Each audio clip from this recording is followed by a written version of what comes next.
Rajeev Chandrasekhar BJP. അധ്യക്ഷനായതോടെ പലർക്കും ഒരു അടി കിട്ടിയ അവസ്ഥയിലാണ്. പലർക്കും ഒരു ഭയമാണ്. എന്താണ് അതിന്റെ പിന്നിലെ കാര്യമെന്നൊന്നും ഇതുവരെയും മനസ്സിലായിട്ടില്ല.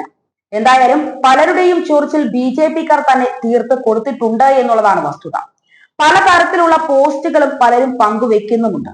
അതിലേറ്റവും പ്രധാനപ്പെട്ടതായിരുന്നു സന്ദീപ് വാര്യരുടെ പോസ്റ്റുകൾ. പക്ഷെ സന്ദീപ് വാര്യർ തന്റെ ചൊറിച്ചിൽ തുടർന്നുകൊണ്ടേയിരിക്കുകയാണ്. അതിലൊരു പ്രധാനപ്പെട്ട പോസ്റ്റ് ഉണ്ടായിരുന്നു. അത് നമുക്കൊന്ന് നോക്കാം. TV വെച്ച് നോക്കിയപ്പോൾ അനിൽ നമ്പ്യാർ ഏഷ്യാനെറ്റിൽ വാർത്ത വായിക്കുന്നു. സിന്ധു സൂര്യകുമാർ ജനം TVയിൽ നമസ്തേ മിത്രങ്ങളെ എന്ന് പറയുന്നു. ഞെട്ടിയുണർന്നു, പുലർച്ചെ കണ്ട സ്വപ്നം ഫലിക്കുമെന്നാണ്. ഇതാണ് സന്ദീപ് വാര്യർ തന്റെ ഫേസ്ബുക്കിൽ കുറിച്ചിരിക്കുന്നത്. അതായത് അനിൽ നമ്പ്യാരെ ഏഷ്യാനെറ്റിൽ കൊണ്ടുവരികയും സിന്ധു സൂര്യകുമാറെ ഏഷ്യാനെറ്റിൽ നിന്നും പുറത്താക്കി ജനം TVയിൽ എത്തിക്കുമെന്നും ഒക്കെയാണ് സന്ദീപ് വാര്യരുടെ പോസ്റ്റിന്റെ ധ്വനി. മുൻപും അനിൽ നമ്പ്യാരെ ജനത്തിൽ നിന്നും പുറത്താക്കി ചുമതലകൾ ഒഴിഞ്ഞു എന്ന തരത്തിലൊക്കെയുള്ള വാർത്തകൾ പുറത്തു വന്നിരുന്നതാണ്. പക്ഷെ ഇപ്പോഴത്തെ ചൊറിച്ചിലിന് പിന്നിൽ ഒറ്റ കാരണമേയുള്ളൂ: ഭയം. രാജീവ് ചന്ദ്രശേഖർ ഒറ്റ മാസം കൊണ്ട് തിരുവനന്തപുരത്ത് ഇത്രത്തോളം വോട്ടുകൾ പിടിച്ചെങ്കിൽ അദ്ദേഹം ഒരു സംസ്ഥാന അധ്യക്ഷനായാൽ കേരളം ബി.ജെ.പി. പിടിക്കുമോ എന്ന ഭയം. സംസ്ഥാന ബി.ജെ.പിയിൽ ഇതുവരെ പരിചിതമല്ലാത്ത പല മാറ്റങ്ങൾക്കും രാജീവ് ചന്ദ്രശേഖറിന്റെ നായകത്വം വഴിയൊഴുക്കുമെന്നാണ് ദേശീയ നേതൃത്വത്തിന്റെ പ്രതീക്ഷ. ഉടനെ നടക്കാൻ പോകുന്ന തദ്ദേശ സ്ഥാപനങ്ങളിലേക്കുള്ള തെരഞ്ഞെടുപ്പിലേക്ക് പാർട്ടിയെ സജ്ജമാക്കുക എന്നതായിരിക്കും രാജീവ് ചന്ദ്രശേഖറുടെ ആദ്യ അജണ്ട. തിരുവനന്തപുരം, തൃശൂർ കോർപ്പറേഷനുകൾ ഉൾപ്പെടെ പിടിച്ചെടുത്ത് വൻ മുന്നേറ്റം നടത്താൻ പുതിയ കർമ്മ പദ്ധതിയും ഉണ്ടാകും.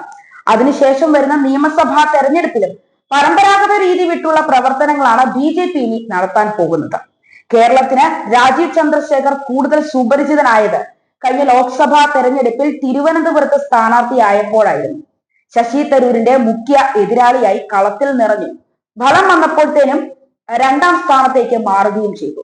തെരഞ്ഞെടുപ്പിലെ തോൽവിക്ക് ശേഷവും രാജീവ് തലസ്ഥാനത്ത് സജീവമായതോടെ അദ്ദേഹം നിയമസഭയിലോ ലോക്സഭയോ ലക്ഷ്യമിടുന്നുണ്ട് എന്ന അഭ്യൂഹങ്ങളും പരന്നിരുന്നു.